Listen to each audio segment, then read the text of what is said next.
Welcome back to Testimony Tuesday. I'm so glad that you were able to join us. I wanted to say hi to a few people before we get started. Rich and Joanne Gibson, I just wanted to say hi to you. Thank you, Rich, for the book that you gave me a couple weeks ago. I'm already putting it to use in a paper that I'm working on this week. So thank you. I missed you guys. Can't wait to see you again. I also wanted to say hi to sweet Carrie Bielich. You are such an encouragement. We were just talking about that today with somebody else. You are a joy and encouragement to so many people at the church and to our staff members as well. So we love you. I hope you're doing well. Well, this last week we got to hear from Bishop Hearns part 1. Bishop Hearns is a local leader and pastor, but more importantly, he is my beloved grandfather and my father's father in Christ. We love him so much, and he's made such an impact on so many people in the Antelope Valley and really around the world as well. And so this week, you actually get to hear part 2 of Bishop Hearns' life. And so just to get you caught up, if you missed part 1, I'd encourage you to go back to our YouTube channel and see part 1 of Bishop Hearns' life. But just so that you don't have to leave us today, I'll get you caught up. Bishop Hearns was born in 1933 in Byhalia, Mississippi, to sharecroppers in the South. He grew up in a time where it was not easy to be a black man in the South, and really has grown, as you'll see even in the theme here today, in the grace of God, and to encourage other people as well. So enjoy part 2 of Bishop Hearns' life.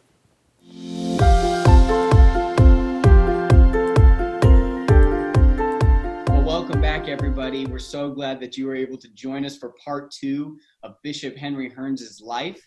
Bishop Hearns, thank you so much for joining us again. You've already blessed so many people just with part 1 alone.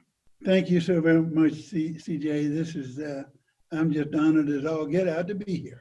You are such a blessing. We love you. Before we get started, I wanted to advertise Bishop Hearns' book. He didn't ask me to do this or anything. He's not looking for anybody to buy it, but I just wanted to encourage you to go get it. I finished it actually this week, and man, if you were impressed with what you heard last week, I know you're going to be blessed this week with what you're going to hear. There's even more details in this book about his life, and just honestly some things you wouldn't even believe. It will be a blessing to you. You can get it on Amazon. I'm going to work hard at getting it for our church book cart as well. So I'd encourage you to get it. It's How Odds Even Through Grace. And so it really is a story about God's work and in Bishop Hearns' life, and God's grace in his life as well. So I encourage you to go get it. And with that, actually, Bishop Hearns, we left off when you had just gotten drafted into the Korean War in 1953, I believe it was. And why don't you start us off there and tell us about the rest of your life? Well, first of all, CJ, thank you so very much. And I need to mention something that I didn't even ask you if I could or not. And that is to mention the fact that my son, your dad, which makes you my grandson. Amen. And he was the guy who wrote the introduction to my book. Mm-hmm. And I really can't thank God enough for that. I wrote a little chapter in that book on him because had I had the feeling that I had when I left Mississippi, I would have missed the opportunity of having a wonderful son and grandson who happened to be of a different culture, but yet the same culture. Amen. And so I'm so thankful for that. And let me just mention this, CJ, that don't live bitter. Change one letter in the word bitter, and it becomes better. So don't live bitter, live better. Yeah, that is really the story of your life, is actually not living bitter, it's living better. And so we get to hear that. There's so many more details that we get to hear about your life. So go ahead and start us off when you got drafted into the military. Yes, my daddy, back in Mississippi, after we had moved on to our own farm, after we'd gone through 3 sharecropper plantations, and finally the last one, Mr. Rivers Burke, a white gentleman who owned about 1,500 acres, finally found us 60 acres not too far from his.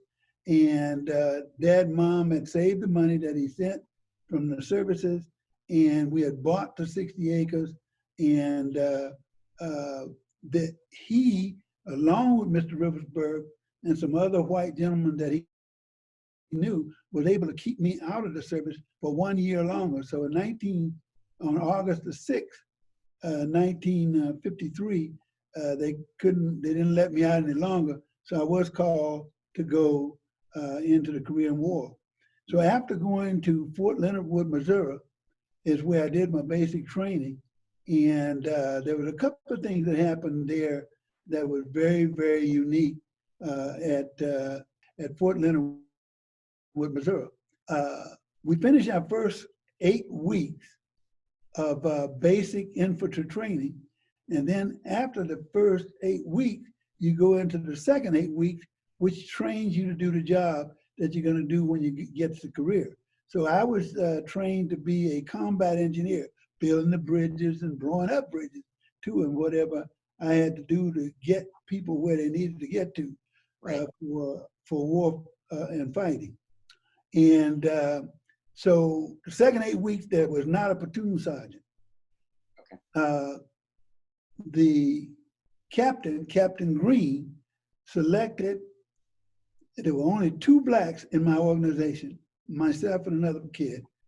And he picked me, and I won't go into the details of it, but he picked me to be an acting platoon sergeant at the same time I'm going through the training. Wow. Well, I went through that and came home by the time for me to get ready to go to career. And I went AWOL and absent without leave, come back to the base expecting them to put me in jail because I was AWOL. But Captain Green set me down and he said with me to sit down in his office, and he used the term son, sit down. Wow. And had me to sit down. And when he did, he asked me why I treat him like that, and just treated me as if I was a son. And ladies and gentlemen, that really messed with my little head, because I thought if they were white and there was an opportunity to treat me bad, they would do that. And that was the kind of bitterness that got broken up by Mrs. Ada D. McCrary, Mr. Rivers Burks, and now Captain Green.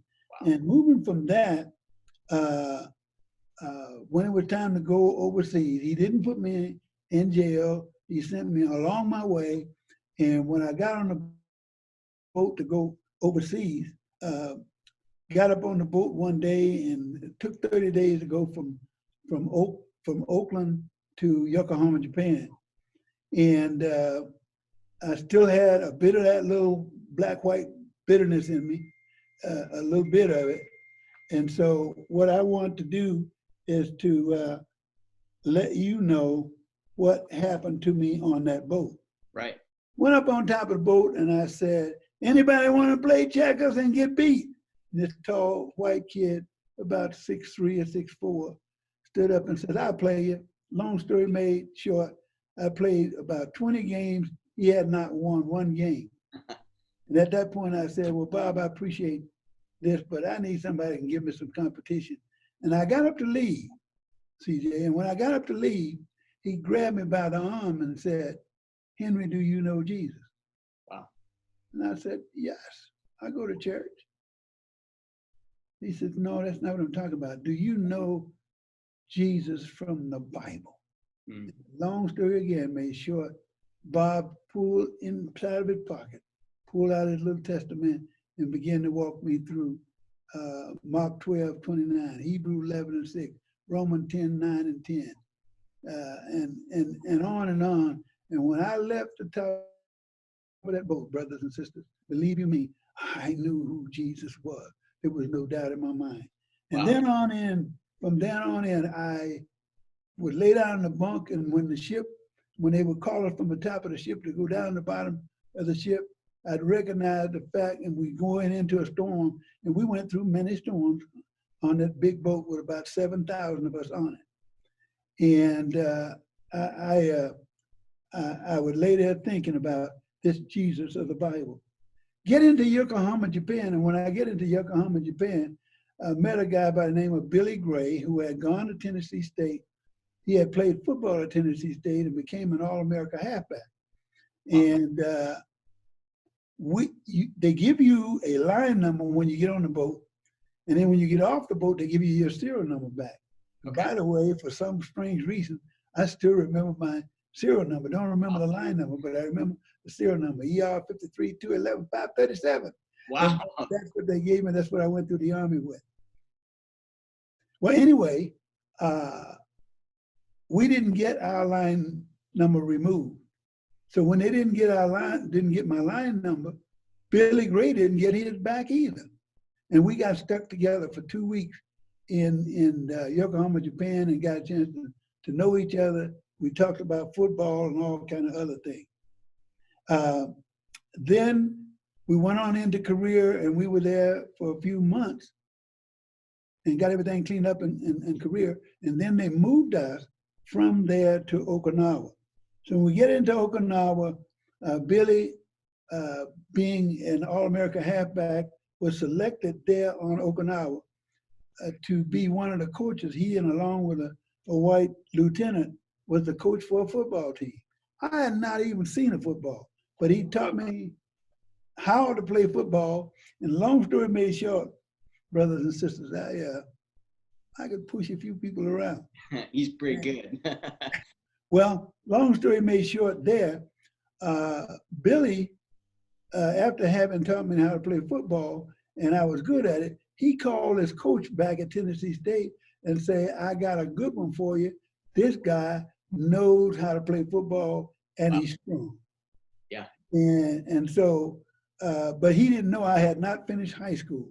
And I think I shared that last week of why I didn't, because of the difference between the whites and the black. Well, anyway, I went to school on Okinawa, took the GED test, passed it, and then I was ready to go on to school. Now, while I was there, Billy enjoyed going out to the village there on Okinawa and having the ladies get involved with the ladies. So he had bothered me for almost a year. The first year I was there to get me to go to. I said, "Oh, Billy, I'm not interested, man. There's a lot of things to do." So I would read books and do kind of stuff on the base. And finally, I weakened down to go. Went with Billy to the village, and we both separately got our ladies. And then I asked the ladies before we got involved with while we were there, why are you doing this? Very beautiful young lady. I said, why are you doing this? And all you need is some money and whatever else I wanted to do. And she said this to me. She says, my mom and dad were killed in the war, in the Japan War. Wow. And ladies and gentlemen, that took me out right there. I gave up, and I got ready to leave. And she said, well, I need my money. I said, I'm going to give you the money, but I got a proposition I want to make with you. If you will not get involved with any other men while I'm on Okinawa, and I should be here another year, I will take care of you and your sister and brother. Wow. And she took me up on it. Wow. Ladies and gentlemen, I'm so honored and thankful to God that I was able to get her saved. And she would go to chapel with me every Sunday. And then one Sunday while I was at chapel, the chaplain sent an usher to tell me to come to his office, and he selected me for his assistant, the chaplain's assistant on Okinawa. Wow. And there's a picture in the book on that as well. And let me tell you, I couldn't type, couldn't read, couldn't spell, or any of that. And when he got me in his office, I said, I can't write, I can't type. He said, Private Hearn, I want you for my assistant, and I'm going to write a letter to your commander, and I want you, and that's that. Long story made short, that's what he did.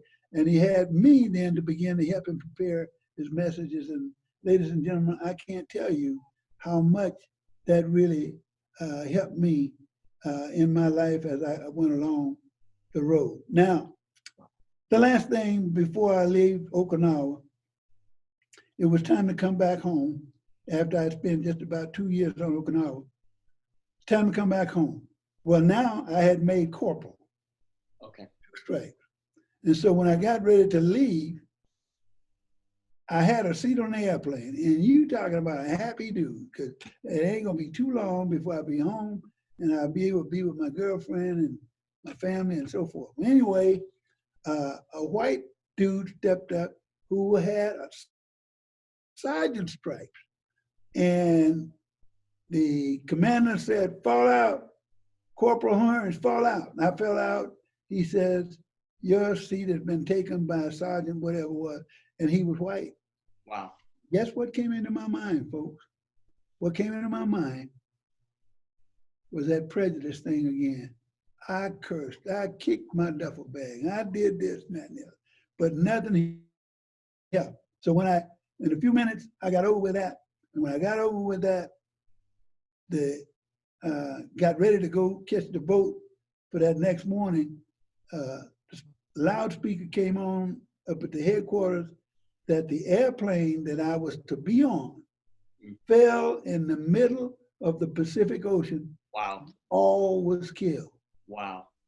And I tell you, you could have bought me for a penny how I argued with God and how God allowed somebody else to take my seat. And I said, that sergeant took my place and he died and allowed me to be here with Wow. you today. Now, I don't want to get all shook up and teared out here, but that was a thankful trip for me. And then in May, Billy had already made provisions for me back at Tennessee State to get a football tryout. And so I signed up to go to school at Tennessee State, went and took the entrance exam and didn't even know that I had passed the exam. Wow. Because there was a whole bunch of kids that had gone through high school and they had failed basic English and basic math. So they had what they call a dumbbell English and dumbbell math for those people who failed so that you could come back and retake the test and pass. So I thought maybe that's the way it would happen with me, but it didn't.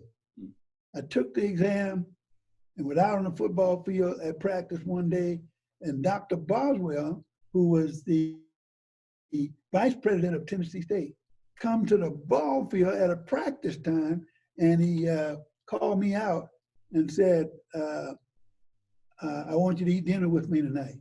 So I go back to the coach and tell him, he said, well, get your butt over there. He said, he's the guy who signed the check, so you need to get over there. Yeah, so I went on over. That night, Dr. Boswell wanted to know, why did I study signing for agriculture? Not agricultural engineering, but just plain agriculture, how you rotate crops and stuff like that. And I told him, well, I think I can pass that because I farmed all my life. So he pulls out my test and he says, take a look at this. And I went off the scale in the science and physics and all that stuff. And I handed the test back and I said, it ain't mine. I don't know anything about thermodynamics, physics, and all that. And he said, well, son, tell you what we're going to do with you. We're going to send you to engineering school. Wow. No, sir. No, sir, not. He says, yes, we need some black engineers, and you have the capabilities of doing that. And he said, I'll give you two choices. You either go to engineering school or go home. Well, ladies and gentlemen, the decision was made. I went ahead in engineering, and he tutored me through basic algebra, and from there on, it was on and popping. And just so people don't forget, this is, I mean, you got to 10th grade when you were 19 in high school. I was 19 years old when I finished 10th grade. And if they had given me a test in the 10th, when I finished the 10th grade, I probably would have topped out at the 3rd grade maybe. And as far as I'm concerned, ladies and gentlemen, I don't think I really, with 3 degrees in my pocket and an honorary doctorate degree from the Department of Air Force, I don't think I read that well right now, but I get by. I don't listen to him. He's brilliant. Thank you so much. Well, another thing that happened to me was when I got into engineering and they were giving an orientation, a guy by the name of Dr. Johnson was giving the orientation for the engineers. And he said, now I think there was about 400 of us in there. And he said, each of you guys tell each other goodbye. So we did that. And he said, because 4 years from now, we will probably have 100 or less that's going to finish.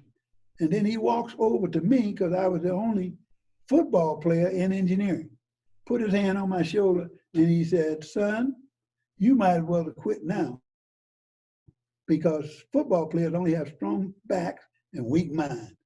Wow. And I walked right back to him, looked at me in the eyes, straight in the eyes, before he could move and said, Dr. Johnson, I don't know who's going to finish, but if there's only one, it'll be me. That's awesome. And ladies and gentlemen, that's exactly what did happen to me. Well, going ahead in school after that first year, I went ahead and I got married. We had our first child, and then I brought my wife then to school with me because she was already going to another school. Well, and just to clarify, your wife is Essie, and that's the same girl that you told your siblings when you were 16, I'm going to marry that girl. Absolutely right. I think if you all remember that, when I was on my way to move into our new home, I was 16 years old. She was 14 years old. I told my siblings that I was going to marry her, and the Lord did bless us. We had 6 kids and a wonderful life. And on the 6th of February, 11 years ago, she left and went home. Mm-hmm. But the Lord blessed us with 6 wonderful, beautiful kids, and 2 of them have since left to go home with her. Mm-hmm. Well, one of the key things that happened to me while I was at Tennessee State, I guess I was in my junior year of college engineering school, and what they did is give us a work aid scholarship. You have a scholarship, and you during the football season, you played football, and then after season, you had some kind of little job that you do, and that's why they call it a work aid scholarship. Okay. Well, my little son was 2 years old at that time, and I had the responsibility of locking and unlocking the business office every morning for the workers to go to work and made sure it was closed at night. Well, I went on a Saturday with my little son, and we went boating in the lake, and I lost the keys. Wow. And I looked everywhere, couldn't find them. 10 o'clock at night, still couldn't find them. And I began to roll and tumble, and all of a sudden I heard a voice.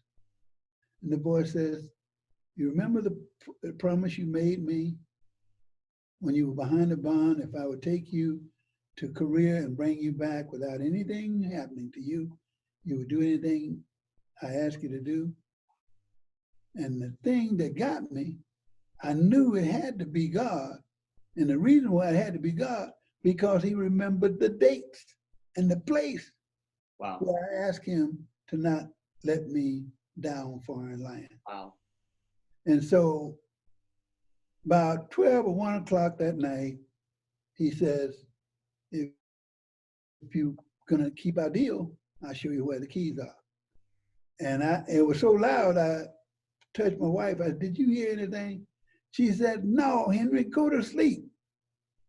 And so I couldn't sleep. I got up and went on down to the lake in the midnight or 1 o'clock or so. And he asked me to walk out into the water right where I'd gotten out of the boat. Well, I'd already been there and looked. And when the water got about the middle of my knees, he says, pick up your key. And I reached down, didn't rake, just reached down and picked up my keys. Wow. And then I knew that I was stuck. And when I did, I went back to the chaplain on the base, and I told the chaplain about it, and he says, well, Mr. Hearns, he said, I've been wondering when you were going to admit that you are not just a regular guy who played football. Wow. And you are a man of God. You've been called and touched by God. So let's get on. And he began to help me with that. Those are the key things that happened to me at Tennessee State. And let me move on to the job hunt. Yeah. Unless there's something else that you wanted me to mention. So you graduated from Tennessee State at this point. And how many kids did you have after you graduated? Well, I graduated from Tennessee State. We already had 2 kids, my oldest son, Henry, and then my oldest daughter, Valerie, and one was in the hopper, and that was Hugo, and I call him Boo Boo, And that was his name, Boo Boo. So, he came in January. The first month that I started to work is the same month that he was born, 15th January, 1960. So we had two when I walked out of college. Wow. Anyway, looking for a job, couldn't find one in Mississippi, Tennessee. Nowhere could I find a job that would actually allow me to be an engineer. So me and my partner got in the car and we drove to California. And when we drove to California, saw in the newspaper where United Airlines had some jobs for washing airplanes. So my buddy and I went out there, filled out the application, and we got in line to go up to the window to turn in our application, and he was in front of me. So when he handed in his application, they looked at it and saw that he had a college degree. They wouldn't hire him, said he was overqualified. Right. So I heard that. Out of the line I went, took off everything except finish high school, go back up to the window, and he hired me. Now, when he hired me, up jumped Mama. Yeah. And Mama said, I told you never to lie. No matter what happened, don't lie. God will provide for you. So I waited till everybody was gone, went up to the window and handed my application in. And he said, well, we're fixing to close, Mr. Hearn. I said, no, sir, I got to tell you something. And I told him, I said, I lied to you. I have 2 degrees in engineering, one in agricultural engineering, one in civil engineering. Wow. Long story made short, he says, wow. I said, but I'm not leaving without a job. I got 2 kids and one is due in next month. Wow. I gotta have a work. I'll sweep floors, I'll do anything. Wow. He said, you wanna take a test? And he put me in this room, CJ, he put me in the room and it was one door going in. And when I went in, he gave me a stack of scratch paper and a little Monroe calculator. Wow. And 3 hours to take 100 questions. I worked an hour and a half and I had worked 3 questions. And CJ, while I was sitting there, something came up from behind me like this. And I could see the fingers up above my head. And I could look like that. And my hand down here where I've been writing, and I tried to get my hand up and it would not come up far enough for me to touch the hand. Wow. And ladies and gentlemen, I thought sure I'd had a stroke and died. I just knew I was dead. Wow. And then he says, write what I tell you. And it was a multiple choice question. And as I began to write, he says, write A, write C, and so on. And when the last question, the hand just flew away and I jumped up, ain't no noise, no nothing. Doors didn't move, did nothing move. And I found out later, I didn't tell nobody this for a long time because I thought people would think I've gone crazy here. Nothing can happen like that. But it did happen to me. And I found out later on that it was definitely the Lord who had provided for me that I could take that test. And he know that I know that it was him. Wow. And those people offered me a job. They wanted to send me to school to be an aeronautical engineer, and I didn't. I took the job. And so in January, on January 10th, I got a job down in San Fernando, California. Okay. When I went to San Fernando, January 10th was on a Sunday. So I went down early so that I could find out where the place is so I wouldn't be late on Monday. Yeah. Knocked at the door because I saw a light in there and the guy came out and he looked at me and I showed my ID and everything and he says, we don't work here on a Sunday. Ain't you got sense enough to know that, fella? Bam! And he slammed me down. I was like, doggone it, I sure hope he ain't my boss. Long story was, he was my boss. We had a problem going in, and I don't have time to tell you the whole story about that. But again, I went through, I think I worked there about 8 years and then moved to Edwards Air Force Base. you mind if we pause real quick and I point out a few things? So when you were talking about taking the test, just to clarify for everybody watching, you were taking a test on aeronautics, right? That's right. And, and I'm sorry. you knew nothing about aeronautics, I knew nothing about not aeronautics. a thing. And you really had just applied to be a plane washer, right? That's right. Because people really weren't hiring you. There was a race issue. So you had both your degrees, but it was hard to get a job because you were black. Is that right? That is correct. So you're basically going for a lesser job just so you can pay for your family. That is correct. And they asked you to take that test. And how many questions did you get wrong? 3 You got 3 questions wrong on that whole test. on the whole day. After you felt the Lord really telling you which answers to put. And they hired you, correct? They hired me. Right, because They hired me. they In saw the fact, test results. They said, we don't have any black engineers. Yeah, I said, yes, but I don't know anything except structural engineering. And of course, I knew how to do vectors and all of that kind of stuff. I knew vectors analysis and all that and drafts and stuff, all that. But I didn't know anything about aeronautical engineering. He said, we'll send you to school, we'll teach you, and you will give you a really good salary, and you can learn as you go. wow. And I didn't take it because the Lord had another plan. So you went down to Southern California to work, and I know we're short on time and there's so much more good stuff, but I just wanted to point out quickly, really the reason you had troubles with your boss in San Fernando was that because he was prejudiced because of experiences he had as a young boy. Is that right? That is correct. He grew up in Watts.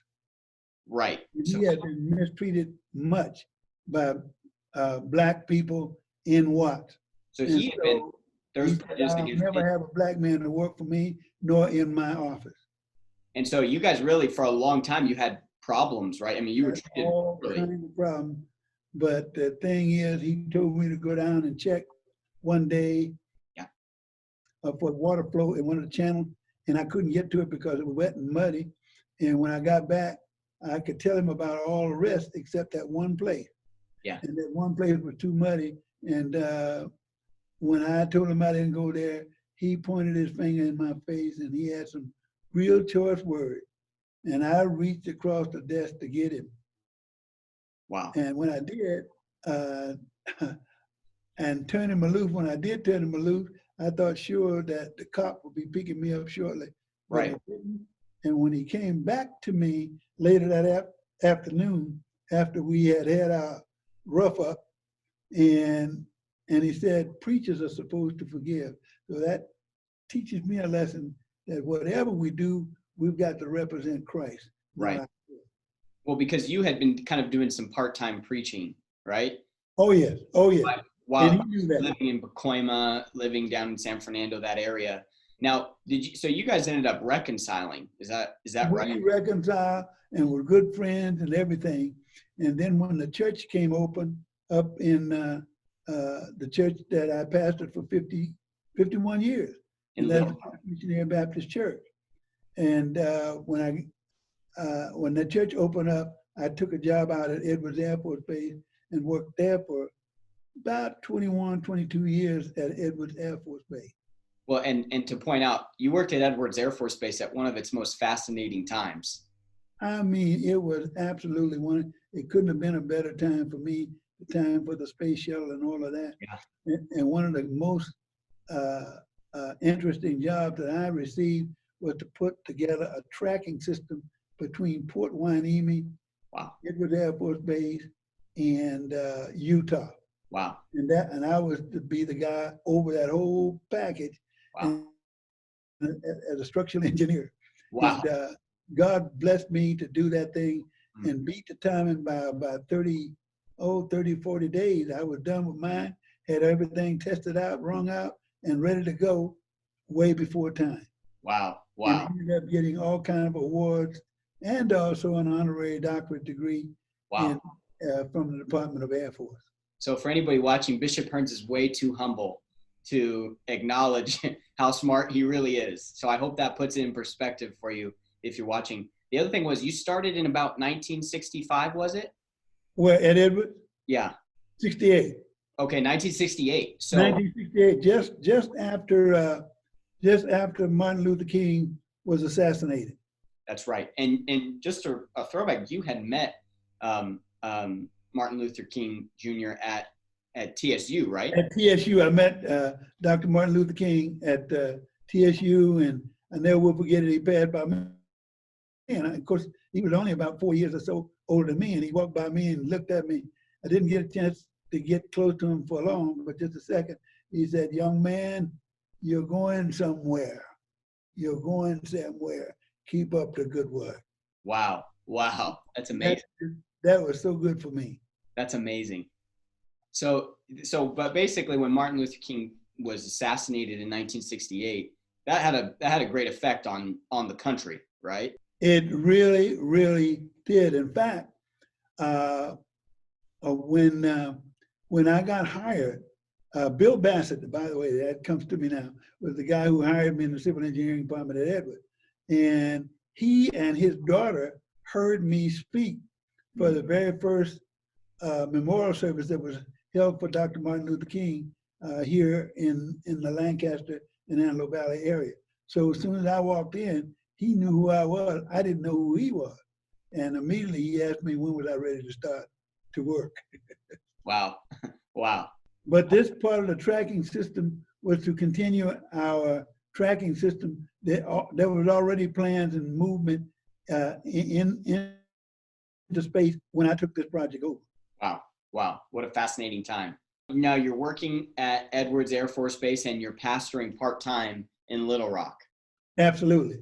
And one of the things I'd like to tell about Edwards, one of the very fascinating things is they gave me the project, and they also told me I could have anybody on the base that I wanted to work for me.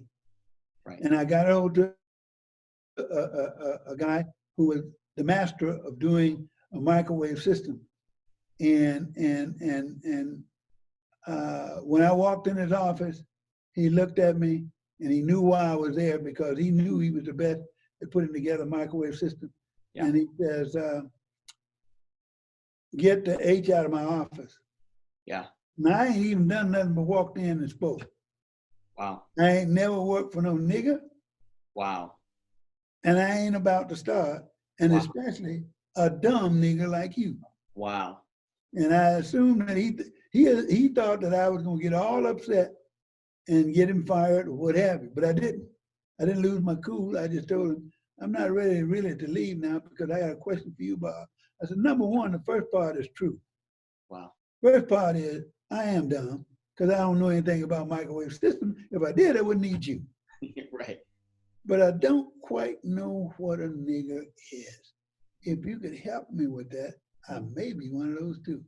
And he never said another word. So later on that same day, came to my office and said, "Hank, where do we go to work?" Long story made short, some many years later, right here in Lancaster, at the vineyard, he passed away, and his kids told him that he told them about me, and they wanted me to do his eulogy. So I did Bob's eulogy right here. Wow. Wow. So basically it's, you went from bitter to better. Went from bitter to better. Amen. That was some of the key things that happened to me. Another guy who worked, who was a contractor. Some of you all who've been around a long time who listen to this, a guy by the name of C.C. Dahl, electrical contractor. And I had a job of putting together a remodel of the run-up pads out there, and they were about 30 or 40 feet off the ground, but about 4 feet apart. And I told nobody to go across that. We're gonna go up, look at it, come back down, and go up in the other one. Okay. CC tried to jump across, fell off in that hole, busted him all to pieces. Long story made short, when they got him to the top, he was still groaning and because he was busted up. And he says, "Is Hank here?" That was what they called me. And I said, "Yes, CC, I'm here." He said, "You need to pray for me. Otherwise, I'm gonna die because God doesn't know me. Oh, wow. But he knows you." And I began to pray, CJ, And while I was praying, somebody put their hand on my back and said, "Preacher, don't back up, pray." Wow. And I really began to pray. He got well. He lived for 3 years. He became a preacher, came to my church and preached. And then 3 years later, he was gone. Wow. You know, God blessed me, and I Praise ain't the got Lord. nothing to offer God except praise, because wow, God's just good to me. That's all I can say. And I was so Amen. glad to have CC as a brother, Wow. to Amen. have Bob as a brother, Uh, and I'm so thankful for that. praise the Lord. And I then later on, CJ, after I retired in 89, at the end of 89, I retired and ran for the city council right here in Lancaster in 1990, won a seat as a city councilman. And then in 1991, I was selected by my peers as the mayor for 91 and 92. And then I became vice mayor along with Frank Roberts and you know George Runner, and I worked with him. Oh, yeah. And he was mayor at one time. And then later on at the end, we changed it to an elected mayor's position, and I was elected by the city, and I served out and retired 18 years later, from 1990 to 2008. I served the city of Lancaster as city council, mayor, vice mayor, and then mayor again.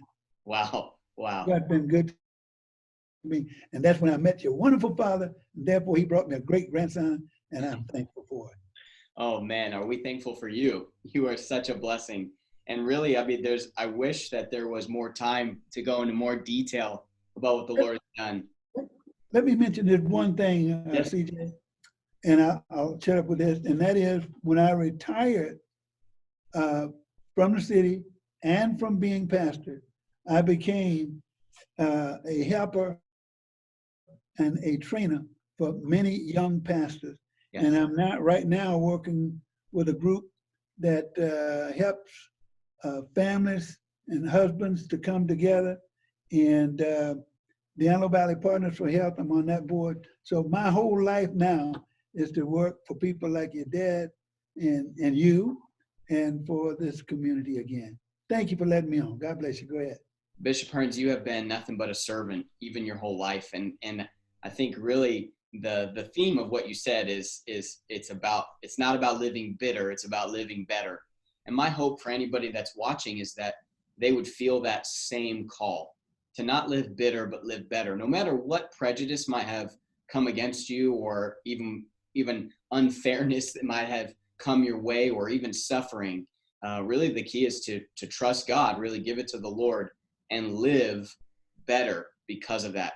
I quickly just want to remind you, it's really a shame that we don't get to hear more about your life, because I've read the book and it is just about one of the most fascinating lives I've ever read.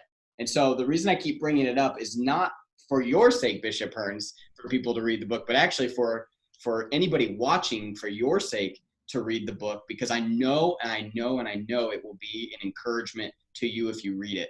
And it was really, honestly, it was an encouragement to me as well. Just some of the things you had said about trusting the Lord, and even in the midst of wanting to quit, to continue on and be faithful and trust the Lord and be a servant. But quickly before we go, I just want to read this quote from the book that was particularly encouragement to me, and hopefully to anybody watching as well, and then we'll wrap it up. If God, Christ himself, could forgive under such horrendous and unjust persecution, shouldn't we at least forgive when someone insults us, calls us bad names, cuts us off on the freeway, steals from us, and so on? Doesn't God deserve that much from us? He died for all of us, even our offenders. He loved and loves us that much. Shouldn't we reflect that love back upon others? Shouldn't we too love our offenders? And then the next paragraph over, you say, those were the words of our Lord to all who would listen, and his entire life on earth was dedicated to living those things out, even unto death. Jesus had every reason to hate, but he chose mercy and love instead. He chose grace. My encouragement to anybody watching is That's what Bishop Hearns' life is all about. It's actually not about Bishop Hearns. It's actually about Jesus Christ in Bishop Hearns. And so everything we praise you for, Bishop Hearns, we really give him praise to God for the work that he has done in you. And for that, I just say thank you for letting the Lord work in your life and for being such an encouragement to me, to my family, but also our church family. You are truly a blessing, and we love you so very much. CJ, I certainly appreciate it, and I'm just thankful as all get out that the Lord didn't allow me to be ugly as I would have been, and I would have missed people like your father and many others right here in this city. Jan Spencer, who, I could name many white brothers and sisters who reached out and got me through this political thing and helped me all the way. When things would come up, I knew that if I've had many prayer meetings right in front of City Hall. And my brothers and sisters, black, white, and brown, could meet there, 400 and 500 of us at a time, and pray for our city. Amen. And I'm so thankful. So thank you for allowing me to be a part. I sure appreciate it. We love you, Bishop Hearns. Thank you. Bishop Hearns, all I can say is how much we deeply appreciate you and love you and how grateful we are for you as a church. You have served our community, the people around you, and our church so well, and we are so incredibly grateful for you. For anybody watching, I hope that this is one thing you can take away. Don't be bitter, but live better. My prayer is that you would know who Jesus Christ is so that you wouldn't have to be bitter, but you can live better for Jesus Christ. I know that would mean a lot to Bishop Hearns as well, that his life could mean that you live better for Jesus Christ instead of bitter. I'd encourage you, if you're interested, check out Bishop Hearns' book. It's $20 on Amazon. Order it now. You can read it before the end of the quarantine. I know it will encourage you. It has many more details about Bishop Hearns' life, and if you can believe it, some even crazier stories than what you heard tonight and last week. So again, I say thank you to Bishop Hearns and the whole Hearns family. Angela, we love you as well. And we love you, and we are grateful for you in our lives. I wanted to remind you before we go to David McCoy to close that tomorrow at 9 a.m. we have our Women's Hour. So check that out at 9 a.m. And then 7 p.m. tomorrow night we have our Student Ministries Hour, which is called Wednesday Night Live. It's for our student ministries, but it's also for the whole family. And with that, we're going to send it over to David McCoy. Good evening, church family. And in close of Testimony Tuesday, it's a good time to just reflect over God's faithfulness. We heard it through Bishop Hearns' testimony. Last week, the Rodriguez family, the Ordaz family, and the Clark family. All of their situations were uniquely different, tailor-made for that family, and yet we see the faithfulness of God in every one of their testimony. And praise God for that. We can rejoice. And I'm sure you reflected on even on yours. I want to go ahead and read Psalm 115. We're going to start at the 13th verse and go all the way through to 18 and then back to 1. It reads, "He will bless those who fear the Lord, both the small and the great. May the Lord give you increase, you and your children. May you be blessed by the Lord, who made heaven and earth. The heavens are the Lord's heavens, but the earth he has given to the children of man." Let's go down to verse 18. "But we will bless the Lord from this time forth and forevermore." Praise the Lord. Before we go to verse 1, all that we hear is the provisions of God. It says that God will bless those who obey and fear him, both small and great. There's no partiality with God. May the Lord give you increase. He's the one that's blessing us. And also, not just you, but also your children, that they may also be blessed. And you see just the steadfastness of who God is. He is so great and so powerful. And again, he reveals himself being glorious and all powerful and able to bless us in this way because he made the heaven and the earth. And so, as we go to verse 1, we all can rejoice and say this together. It says, "Not to us, O Lord, not to us, but to your name give glory. For the sake of your steadfast love and your faithfulness. Praise God for his steadfast love and his faithfulness and all that he has done for us. We just celebrated the resurrection, and Jesus did that for us. And we have a faithful God, so be encouraged and trust him in everything that you endure. God bless you. Good evening.